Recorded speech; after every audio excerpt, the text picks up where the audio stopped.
திருவள்ளூர் மாவட்டம் ஆரம்பாக்கம் அருகே பள்ளி சிறுமியை பாலியல் வன்கொடுமை செய்த வழக்கில் சம்பந்தப்பட்ட நபர் தேடப்பட்டு வந்த நிலையில் 14 நாட்களாக தேடப்பட்டு வந்த நபர் நேற்றைய தினம் கைது செய்யப்பட்டிருந்தார். அவரிடம் போலீசார் தொடர்ந்து விசாரணை மேற்கொண்டு வருகிறார்கள்.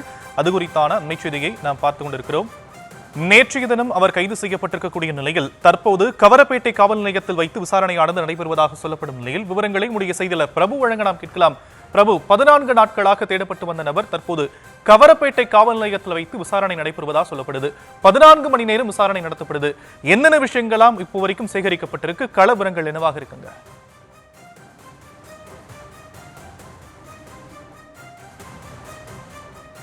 வணக்கம் ஷாம்.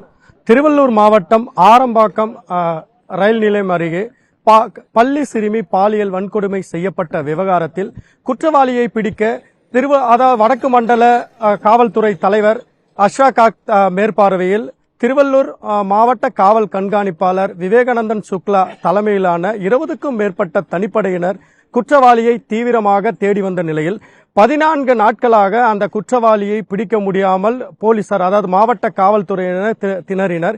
இந்த நிலையில் நேற்று மாலை சுமார் 4:30 மணி அளவில் சூலூர்பேட்டை ரயில் நிலையம் அருகே வைத்து அந்த குற்றவாளி நபரை போலீசார் கண்டுபிடித்து கைது செய்தனர். இந்த நிலையில் ஆரம்பாக்கம் காவல் நிலையத்தில் வைத்து குற்றவாளியை விசாரணை செய்தால் அங்கு சட்டம் ஒழுங்கு பாதிப்பு ஏற்படும் என்பதனால் அங்கிருந்து சுமார் 20 கிலோமீட்டர் தூரத்தில் உள்ள கவரப்பேட்டை காவல் நிலையத்தில் வைத்து சுமார் 14 மணி நேரத்திற்கு மேலாக காவல்துறையினர் விசாரணை மேற்கொண்டு வருகின்றனர்.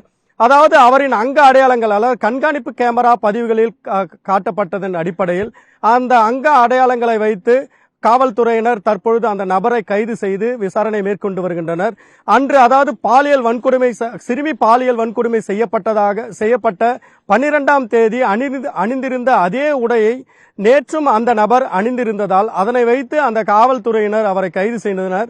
இந்த நிலையில் தற்பொழுது 14 மணி நேரத்திற்கு மேலாக இந்த கவரப்பேட்டை காவல் நிலையத்தில் வைத்து விசாரணை மேற்கொள்ளப்பட்டு வருகிறது.